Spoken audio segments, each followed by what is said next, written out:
Welcome dearest viewers, this is Afrin here with yet another informative session, that is the preventive health checkup. And for that we have a very charming and beautiful expert here, Dr. Arul Malar, who has an experience of more than 10 years as Preventive Health Screening Officer. And she has also been a medical officer in the non-communicable diseases wing of the Tamil Nadu health system, which was actually funded by the World Bank. Thank you so much for being here, ma'am. Vanakkam Afrin, it's a pleasure being here today with you and viewers on this FB Live session. That's so sweet of you, ma'am. As I told you, the topic today is all about preventive health screening. And let's begin our session by asking, what is this preventive health screening, ma'am? So screening is basically testing asymptomatic individuals. That is asymptomatic meaning they don't exhibit any signs and symptoms of diseases. நோயுடைய அறிகுறி இல்லாத நபர்களுக்கு சில பல பரிசோதனைகளை செய்து அவர்களுக்கு அந்த நோய் இருக்கிறதா இல்லை நோய் வரதுக்கு வாய்ப்பு இருக்கிறதா அப்படின்ட்டு கண்டுபிடிக்கிறது தான் ஸ்க்ரீனிங்னு சொல்கிறோம். இந்த ஸ்க்ரீனிங்லேயே பல வகைகள் இருக்குது. ஃபார் எக்ஸாம்பிள் மாஸ் ஸ்க்ரீனிங்னு சொல்கிறோம். School health program, school health சில்ட்ரனுக்கு வந்து விஷுவல் டிஃபெக்ட்ஸ் இருக்கான்னு ஸ்கூல் ஹெல்த் ப்ரோக்ராம்ஸில் வந்து ஸ்கூலில் படிக்கிற குழந்தைங்களுக்கு போய் ஸ்க்ரீன் பண்ணுவோம். This is called is an example for mass health screening. இன்னொரு வகை ஸ்க்ரீனிங் என்னென்னு பார்த்தீங்கன்னா ஆப்பர்ச்சுனிஸ்டிக் ஸ்க்ரீனிங்னு சொல்கிறோம். அதாவது ஒரு நபர் ஒரு ஹாஸ்பிட்டலுக்கு ஏதோ ஒரு காரணத்துக்காக வராரு. ஒரு எடுத்துக்காட்டுக்கு ஒரு 55 வயசு ஒரு ஆண் கையில் ஒரு அரிப்பு அப்படின்ட்டு ஒரு மருத்துவரை நோக்கி போகிறாரு. அவருக்கு மருத்துவமனை போனதும் வெயிட் செக் பண்ணுவாங்க, ஹைட் செக் பண்ணுவாங்க, ரத்த அழுத்தம் இருக்கா அப்படின்ட்டு பிபி செக் பண்ணுவாங்க. அவருடைய அரிப்பு வந்து எக்ஸிமானால இருக்கலாம். But he is also getting screened for obesity with the height and weight. And with the BMI, we check whether he is at high risk for obesity. We check his BP and we see whether he is at high risk for blood pressure or whether he is already having these conditions. So that hospital visit is utilized to screen him for these diseases. Why? Because these are highly prevalent among this age group. This is an example for opportunistic screening. இன்னொரு வகையான screening என்னன்னு கேட்டிங்கன்னா targeted R high risk ஸ்க்ரீனிங்னு சொல்கிறோம். அதுக்கு ஒரு எடுத்துக்காட்டு கொடுக்கணும்னா antenatal மதர்ஸ்க்கு வந்து அனீமியா இருக்கான்னு செக் பண்ணுறது. So women who are pregnant are at high risk for anaemia. So when they are pregnant, with a simple blood test we screen them whether they have anemia. This is a example for targeted or high risk screening. இன்னொரு வகையான screening வந்து மல்டிஃபேசிக் ஸ்க்ரீனிங்னு சொல்கிறோம். It is popularly known as master health checkups or annual health screening. So more than one test is done to screen for more than one condition. So this is called as multiphasic screening, and our topic today is going to center around this multiphasic screening specifically for non-communicable diseases. Okay, ma'am has clearly said about all the different types of screening that is available, and now ma'am would like to talk more about the non-communicable diseases, ma'am. So now tell me, what is this non-communicable diseases? So non-communicable diseases na தொற்றா நோய்கள்னு சொல்றோம். அதன தொற்றா நோய்கள் அப்படின்னா ஒருத்தர்கிட்ட இருந்து இன்னொருத்தருக்கு பரவாத நோய்களை தான் நான் கம்யூனிகபிள் டிசீசஸ்ன்னு சொல்கிறது. எடுத்துக்காட்டுக்கு டயபெட்டிஸ், நீரிழிவு நோய் வந்து it is an example for non communicable disease. அதிக ரத்த அழுத்தம் is an example for non communicable disease. Stroke, ischaemic heart disease, பக்கவாதம், மார்படைப்பு, இதெல்லாமே these are all non communicable diseases. Cancers are also a kind of non-communicable diseases. Road traffic accidents are also non-communicable diseases. எதுக்காக இந்த non-communicable diseases பற்றி நம்ம பேசுகிறோம் அப்படின்னா, the disease burden is so high. அதாவது அது நம்ம பாப்புலேஷனில் ரொம்ப பரவலாக இருக்குது. நீங்கள் வந்து ஒரு பேக்ரவுண்ட் கொடுக்கணும்னா 1990s முன்னாடி கம்யூனிகபிள் டிசீசஸ், அதாவது தொற்றுள்ள நோய்கள் வந்து ரொம்ப பரவலாக இருந்தது. For example TB, leprosy, polio, இந்த மாதிரியான தொற்றுள்ள நோய்கள் வந்து causing a lot of death and disability among the people. Diarrheal diseases, malnourishment, childhood diseases, anemia, nutritional deficiencies. These were all very strong factors causing death and disability among our people. Not just in India, but on a global state also. ஆனால் இந்த 1990s அப்புறம் there's been a lot of improvement in sanitation, in hygiene, in nutrition status of people. Modern medicine, a lot of drugs have been invented, antibiotics have been invented. Primary health coverage of the population has improved. vaccine coverage has improved. Lot of new vaccines have come targeting a lot of these communicable diseases. அதனால இது எல்லாமே ஒரு அளவுக்கு நல்ல கட்டுப்பாடுல வந்தது. And the kind of effect that people were having with these diseases has come down drastically. But very ironically, these same factors, lifestyle changes, the changes in our dietary pattern, more sedentary lifestyle, these have all led to an increase in non-communicable diseases. Okay. So that is why we are focusing on these non-communicable diseases. But if we take the deaths that are caused in India, 63% of the deaths in India are due to non-communicable diseases. And among the 63%, 27% of these deaths are due to cardiovascular diseases. அதாவது இதயமும் ரத்த நாளங்களையும் சம்பந்தப்பட்ட இந்த நோய்கள்னால so many deaths are occurring. Yes, that's very true, ma'am. So, like every time, most of the time, we always hear that என்னோட சித்தப்பாக்கு வந்து heart disease வந்தது, என்னோட அவங்களுக்கு heart disease வந்தது. Like always, there's some kind of relationship. People who are always affected by this non-communicable disease, like especially the heart disease. So, ma'am, I would like to know at what intervals these tests should be usually done. They should be screened, these non-communicable diseases. It's a very valid question that you're asking.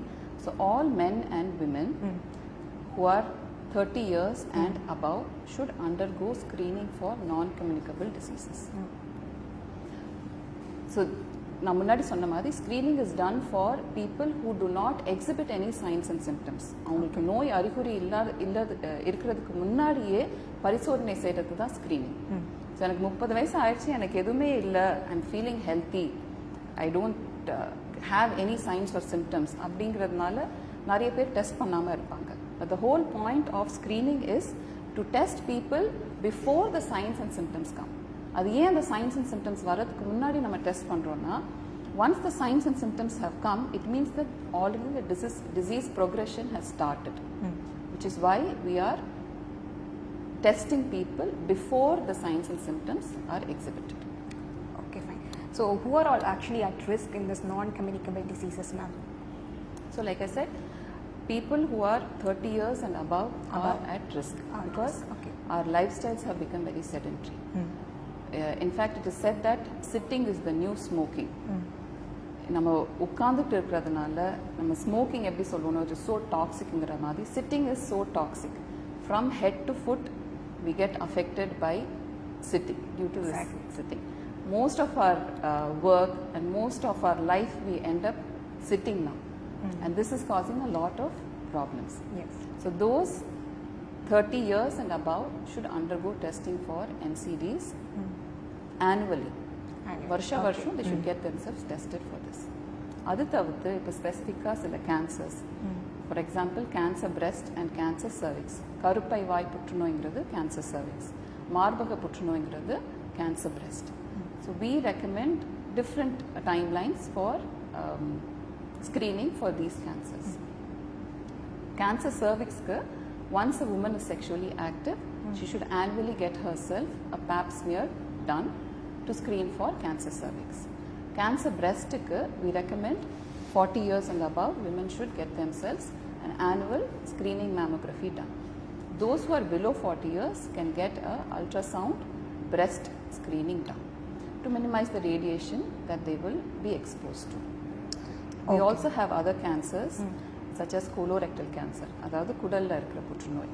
அதுக்கு வந்து we do a test called as occult blood test. Stool sample எடுத்து அதில் அந்த occultனா hidden அர்த்தம். So அதில் வந்து எதுவும் hidden blood cells இருக்கா அப்படின்ட்டு பார்க்குறது. This is a very simple screening test, non-invasive screening test for colorectal cancer. It is done for people above 40 years, 45 years also. Then we have a test called as a PSA test. This is a blood test that is done for screening of prostate cancer. This is prostate cancer is a cancer that is in men. So this again is done above the age of 45 years. Okay, ma'am. So now you have given us a more detailed version for the cancers. What are the other non-communicable diseases, ma'am? So what are the tests that is available for other non-communicable diseases and how is it performed actually? So to give you more insight about non-communicable diseases, hypertension is one of the greatest killers in our society. இப்போ நான் சொன்னேன் இல்லையா 63% of deaths are due to non-communicable diseases. அதுலேயே hypertension is direct cause for 57% of deaths due to stroke in India. It is directly causing 24% of deaths due to cardiovascular diseases in India. So if a person has hypertension and it is left undetected, or if it is left untreated and it is left to progress by itself, the chances of someone dying of a stroke or of a cardiovascular disease is very, very high, which is why we recommend screening.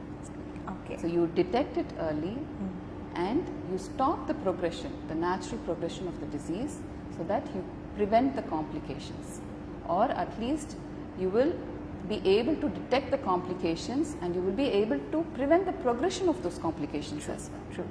Yes. So this is about hypertension. Hypertension, it affects the entire body and it affects the vital organs, kidneys, heart, lung, brain. So brain affect பண்ணும்போது stroke எல்லாம் வரும். Heart affect பண்ணும்போது மார்படைப்பு வரதுக்கு வாய்ப்பு இருக்கு. Kidney affect பண்ணும்போது chronic kidney disease, dialysis அப்படின்லாம் போக வேண்டியிருக்கும். இன்னொரு இது வந்து diabetes. So India is the world's capital for diabetes. That doesn't mean that Indians are all very sweet people. It just means that we have a lot of sick people. So the numbers, if you hear it, it is so staggering, Afreen. Okay. 77 million people in India are suffering from diabetes. And there are more 39 million people who have undetected diabetes. So the undetected diabetes இருக்கும்போது எனக்கு ஒரு நோய் இருக்கு, எனக்கு வந்து இப்படி ஒரு chronic condition இருக்குன்னு நமக்கு தெரியாத போது we will not seek medical help. And diabetes, it causes majorly two type of complications. ஒன்று வந்து microvascular complications ன்னு சொல்றோம்.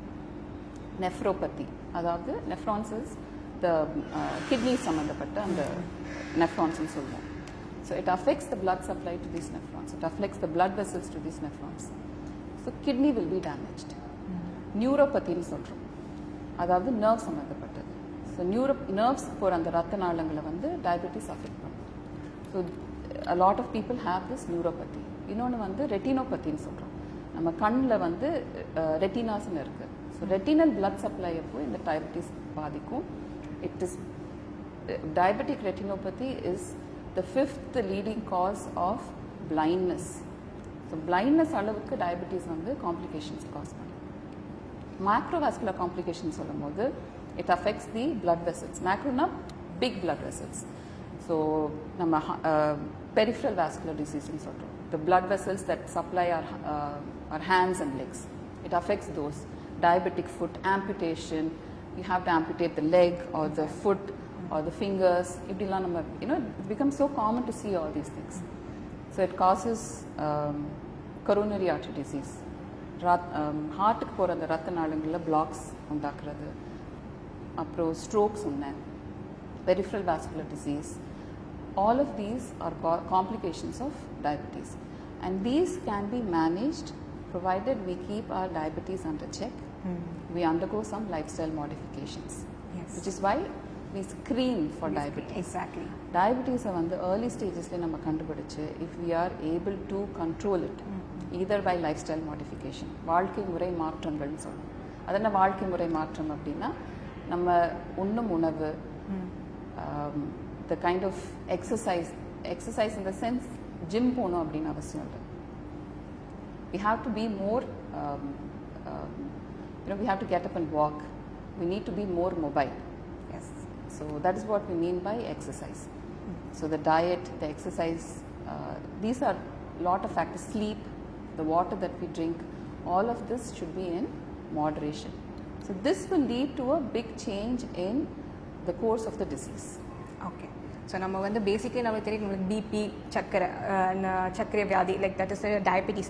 We all take it lightly, but actually when ma'am was talking about diabetes can lead to all these conditions, it's quite alarming actually, ma'am. So I would like to know, what are the preparations that has to be done while taking the test for diabetes or BP or any other preventive health screenings, ma'am? So these tests, non-invasive tests, invasive tests இருக்கு.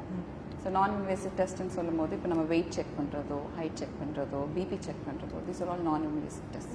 அது தவிர்த்து we screen people for diabetes through blood tests. அதில் வந்து நம்ம இந்த fasting blood glucose, சாப்பிட்டதுக்கு அப்புறம் test பண்ணுறது, போஸ்ட் பிராண்டியல் blood glucose, இது செக் பண்ணுவோம்.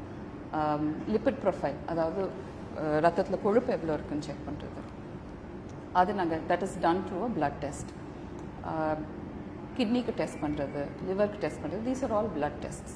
ஸோ இதுக்கு வந்து and thyroid testing, these are all blood tests. So we prefer that people come at a fasting state. So இன்னைக்கு நாளைக்கு நீங்கள் blood test கொடுக்குறீங்கன்னா இன்னைக்கு ராத்திரி ஒரு 8 மணி போல் நீங்கள் சாப்பிட்டுட்டு அதுக்கப்புறம் நீங்கள் எதுவுமே சாப்பிடக்கூடாது.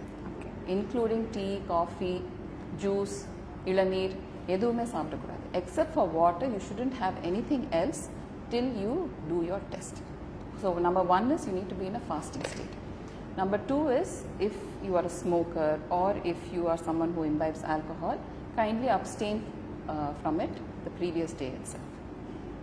Number 3, if you are someone who takes medication, please carry your medicines to the test center.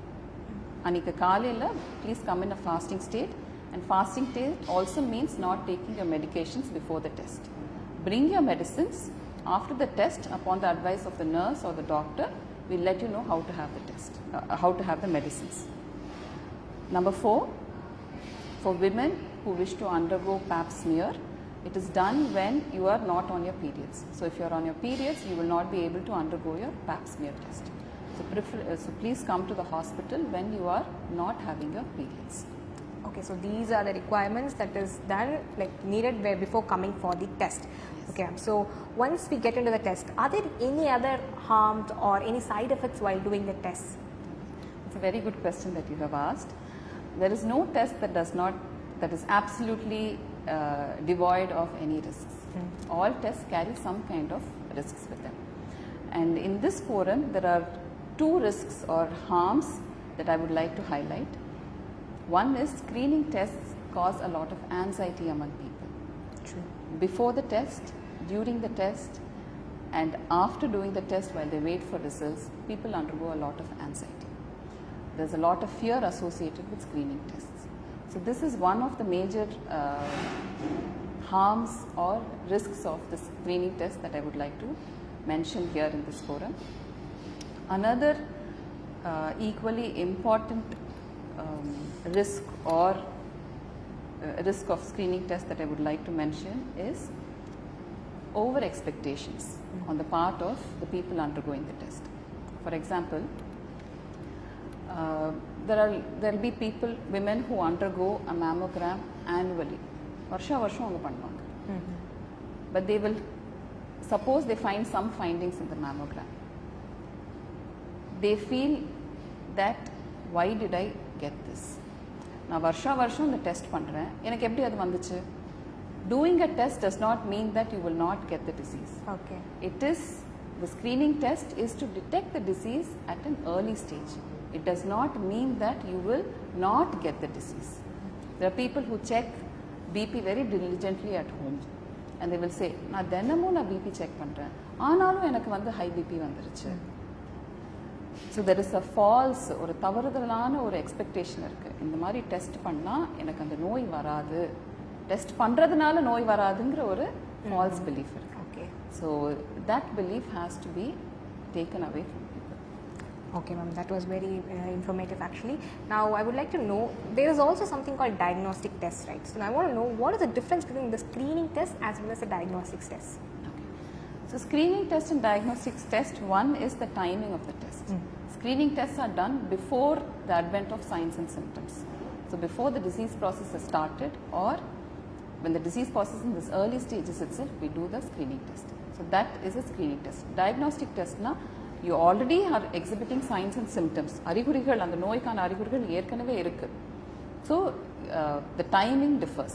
Before signs and symptoms, when you do a test, that is a screening test. After the exhibition of signs and symptoms, when you do a test, that is called a diagnostic test. Timing. Second, intent of the test. Early detection is screening test. To establish a diagnosis or to establish whether a disease is there, that is called a diagnostic test. This is the major difference between screening test as well as diagnostic test. Okay, now we have spoken a lot about hypertension, diabetes and all this. I want to know what are the major causes, as you said, always sitting and not being mobile. Are there any other causes that will lead to having diabetes or other non-communicable diseases? So the causative factors of non-communicable diseases can be divided into two. One is genetic factors, non-modifiable factors we say. The non-modifiable factors, your gender. We cannot, there are some diseases which affect women, there are some diseases which affect men. We cannot change that. So that is one of the non-modifiable factors.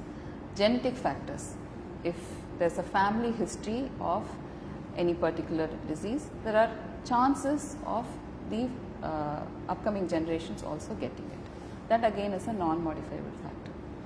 There are modifiable factors. Modifiable factors are our lifestyle, the exercise, the food that we eat, our habits. Like for instance, those who smoke are at high risk for a lot of these diseases. Those who have alcohol are at a high risk for a lot of other diseases. So these are the modifiable risk factors that I have mentioned. Apart from this, specifically for breast cancer or cervical cancer, for women who have given birth to many children are at higher risk for cervical cancer. And breast cancer is just the opposite. So those who have had lesser number of children are at high risk for breast cancer. So just like ma'am has told all these risk factors, I think all these people who come under this categories should be more alert and have to have a regular annual checkup. I think that is what is required. And I want to know also, ma'am, like how do we just take home message saying that how to prevent all this non-communicable diseases and all? So first thing is we have to be aware of these diseases. We need to be aware of how to what all diseases are there, what are the signs and symptoms of diseases, and how we can prevent them. So which is why we're having this session basically. Yeah. So we need to increase our awareness, number one. Number two is we need to bring about some lifestyle changes. Exactly. Eat healthy, sleep better, learn how to manage your stress in a better way, adequate hydration, get up and keep moving. So these are the things that I would like to say today. Okay. And anything specific for the women, ma'am? Because there are lot of number of cancers related to uterus or breast cancers and all this. Like women are most prominent to getting these cancers. So any other messages that you would like to give for the women? Definitely. See, where a lot of women, they just brush aside any symptoms that they get. So they hardly put themselves as a priority. There is always the spouse or family or children or work that comes up as a priority. Women always put their own selves in the background. Yes. So I would like to say that please make yourself also a priority. Make time for yourself and do get yourself tested before signs and symptoms start exhibiting. That's very true, ma'am. Thank you so much for all these insights. And as ma'am said, like it is important like to find what are the causes of these non-communicable diseases, and also we all know that prevention is better than cure. Absolutely. And also we know that the health is one of the most important wealth that has health is wealth. Wealth. Exactly. And we would like to end our session by these messages. And thank you so much for joining us, ma'am. And next time we'll meet up with a more and more informative session. This is conducted by SIMS Hospital, Chennai, and it is held on every Wednesdays between 4 to 5. Thank you. Thank you.